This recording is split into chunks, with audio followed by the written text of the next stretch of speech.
La paix du Seigneur, les jeunes. Alors, j'espère que vous allez bien. Donc, cette semaine, j'ai été choisie par Naomi pour donner la parole. Donc, je souhaiterais lire ici dans le livre des Actes, chapitre 9, verset 15 au verset 18. Alors, la parole du Seigneur nous dit, « Mais le Seigneur lui dit, « Va, car cet homme est un instrument que j'ai choisi pour porter mon nom devant les nations, devant les rois et devant les fils d'Israël. Et je lui montrerai tout ce qu'il doit souffrir pour mon nom. » Ananias sortit, et lorsqu'il fut arrivé dans la maison, il imposa les mains à Saul en disant, « Saul, mon frère, le Seigneur Jésus qui t'est apparu sur le chemin par lequel tu venais, m'a envoyé pour que tu recouvres la vue, et que tu sois rempli du Saint-Esprit. » Au même instant, il tomba de ses yeux comme des écailles, et il recouvra la vue. Il se leva et fut baptisé. Alors ici, nous voyons dans cette parole qu'elle nous parle de Saul. Alors Saul, pour ceux qui ne connaissent pas l'histoire, Saul, avant d'être converti en Paul, c'était quelqu'un de très mauvais. C'était quelqu'un qui détestait les chrétiens. Et l'unique but que Saul avait, c'était de les exterminer, c'était de les détruire. Il ne supportait pas les personnes qui prêchaient la parole du Seigneur.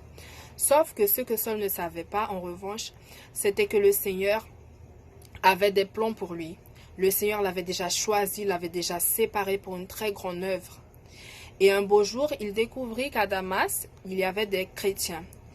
Et lui, il s'est dit, « Ah super, je vais aller à Damas, exprès pour les exterminer. » Sauf que, en plein milieu du chemin en allant à Damas, il a eu une rencontre avec le Seigneur. Et cette rencontre l'a aveuglé. Du coup, il n'avait pas comment aller à Damas tout seul. Et les personnes qui étaient avec lui l'ont accompagné jusque là-bas. Et il est resté chez une personne dénommée Judas. Et là-bas, dans la ville de Damas, il y avait un serviteur du Seigneur qui s'appelait Ananias. Et le Seigneur s'est révélé à lui au travers d'une vision.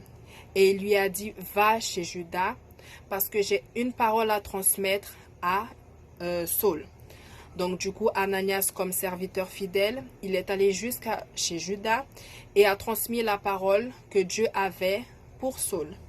Et à ce moment-là, il imposa les mains, comme dit le verset 17, et la gloire du Seigneur s'est manifestée.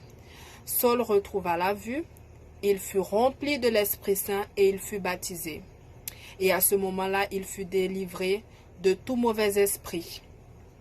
Et il était tellement émerveillé de ce qui s'est passé qu'il a voulu tout de suite aller prêcher la parole du Seigneur.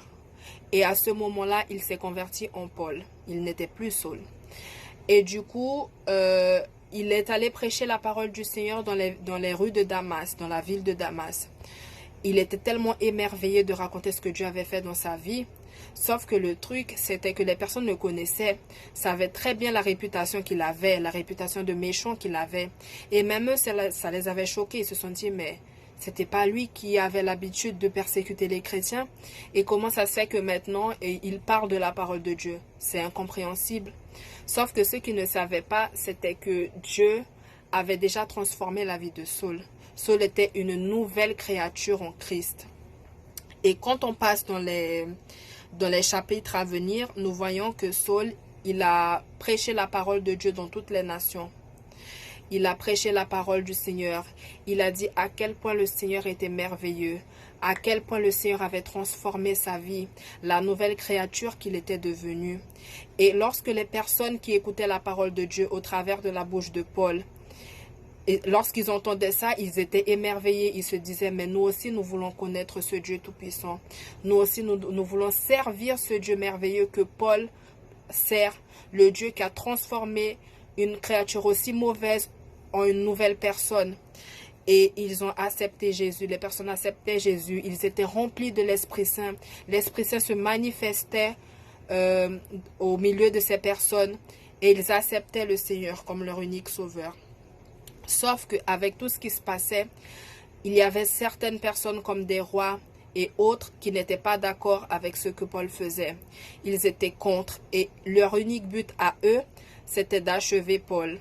Et ça, la parole du Seigneur l'avait dit avant dans le verset 16. « Et je lui montrerai tout ce qu'il doit souffrir pour mon nom. » C'est-à-dire que tout ce que Paul a fait subir aux chrétiens dans son passé, c'était à son tour maintenant de subir ça. Et il a beaucoup souffert pour la parole, pour le nom du Seigneur, pardon. Il a beaucoup souffert. Il a vu à quel point ce n'était pas facile de servir le Seigneur. Et il a été persécuté. Il a été mis en prison. Ils ont voulu le tuer à plusieurs reprises. Sauf que cela ne l'a pas découragé, bien au contraire. Cela l'a fortifié pour continuer, parce qu'il savait très bien que Dieu était avec lui, que Dieu n'allait pas l'abandonner. Et même s'il mourait pour l'évangile, je suis sûre que pour lui, ça n'importait pas, parce qu'il savait qu'il était avec le Seigneur, que le Seigneur l'accompagnait dans tous ces moments. Et ce que je peux dire, c'est que le Seigneur, il est merveilleux. Il a été merveilleux avec Paul. Et je sais qu'il est merveilleux avec nous aussi. Moi, je me disais, je réfléchissais et je disais, mais Seigneur, Paul, il aurait pu laisser tomber.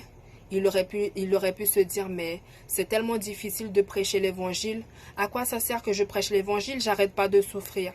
Mais non, il n'a pas pensé comme ça. Il a eu que des pensées positives. Il s'est dit, je sais que je vais prêcher l'évangile. Je sais que je vais gagner des âmes pour le Seigneur. Et ça, je sais que le Seigneur, il sera fier de moi. Et je sais que le Seigneur m'a appelé pour ça. Peu importe que je souffre, peu importe que je passe par beaucoup de situations, je sais que le Seigneur ne m'abandonnera pas. Et pour nous, ce que je peux tirer de cette parole pour nous, c'est que le Seigneur, il attend ça de nous. Il veut que nous nous levions. Il veut que nous prêchions sa parole. Il veut que nous arrêtons de rester assis, pas découragés, bien au contraire. Cela l'a fortifié pour continuer, parce qu'il savait très bien que Dieu était avec lui, que Dieu n'allait pas l'abandonner. Et même s'il mourait pour l'évangile, je suis sûre que pour lui, ça n'importait pas, parce qu'il savait qu'il était avec le Seigneur, que le Seigneur l'accompagnait dans tous ces moments. Et ce que je peux dire, c'est que le Seigneur, il est merveilleux. Il a été merveilleux avec Paul. Et je sais qu'il est merveilleux avec nous aussi. Moi, je me disais, je réfléchissais et je disais, mais Seigneur, Paul, il aurait pu laisser tomber. Il aurait pu se dire, mais c'est tellement difficile de prêcher l'évangile. À quoi ça sert que je prêche l'évangile? J'arrête pas de souffrir. Mais non, il n'a pas pensé comme ça. Il a eu que des pensées positives. Il s'est dit, je sais que je vais prêcher l'évangile. Je sais que je vais gagner des âmes pour le Seigneur. Et ça, je sais que le Seigneur, il sera fier de moi. Et je sais que le Seigneur m'a appelé pour ça. Peu importe que je souffre, peu importe que je passe par beaucoup de situations, je sais que le Seigneur ne m'abandonnera pas. Et pour nous, ce que je peux tirer de cette parole pour nous, c'est que le Seigneur, il attend ça de nous. Il veut que nous nous levions. Il veut que nous prêchions sa parole. Il veut que nous arrêtons de rester assis à attendre que les choses arrivent, que les choses se passent. Non, il veut que nous ayons une attitude. Il veut qu'on se lève. Il veut qu'on fasse sa volonté. C'est ce que le Seigneur attend de nous. Moi, une chose j'ai compris durant ce confinement. Le Seigneur, il m'avait parlé et il m'avait dit, non, ça suffit de rester assise à attendre. Lève-toi, je t'ai choisi pour telle chose, fais-le. Parce que ce que nous ne savons pas, c'est que nous sommes la prochaine génération. Nous sommes la prochaine génération et du milieu de ces jeunes, de vous les jeunes, sortira des prédicateurs, sortira des chanteurs, sortira des personnes, des missionnaires. Et le Seigneur, il veut nous utiliser. Il veut nous utiliser parce que vous êtes des élus. Vous avez été séparés depuis le ventre de votre mère pour une grande œuvre. Ne l'oubliez pas. Si vous ne savez pas encore votre vocation et vous vous dites, Seigneur, mais pourquoi tu m'as appelé? Pour quelle chose tu m'as appelé? Je t'invite à fléchir tes genoux. La meilleure solution à ces moments-là, c'est de fléchir tes genoux et de parler directement avec le Seigneur. Moi, je peux t'assurer que le Seigneur, il te répondra. Je peux t'assurer que le Seigneur, il va pas te laisser dans le silence. À un moment donné, tu auras ta réponse. Et à cette époque-là, ils étaient persécutés s'ils prêchaient la parole. Nous avons de la chance parce qu'en Guyane, nous avons un privilège, c'est que nous pouvons prêcher la parole du Seigneur librement, c'est que nous pouvons louer librement. Vous n'allez pas louer ou évangéliser ou prêcher la parole et vous allez être emprisonné ou vous allez prendre des coups dans les rues. Non, nous avons de la chance. Ici en Guyane, nous n'avons pas ça. Dans certains pays, il y a toujours ces choses-là. Que si vous prêchez la parole, vous êtes tué. Si vous prêchez la parole, on vous martyrise. Nous, grâce à Dieu, nous n'avons pas ça ici. Et pour nous, c'est un privilège. Donc, nous devons profiter. Le Seigneur, il t'aime. Le Seigneur, il veut t'utiliser grandement. Ne l'oublie pas. Tu es un vase choisi. Tu es un vase séparé pour une grande œuvre, même si pour l'instant tu ne vois pas ce que Dieu est en train de faire. Mais crois-moi, plus tard tu le verras.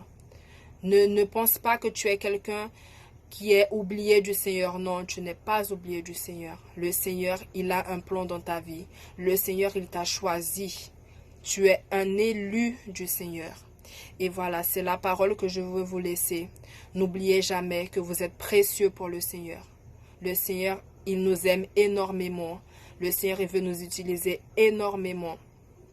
Mais ça dépend de nous aussi.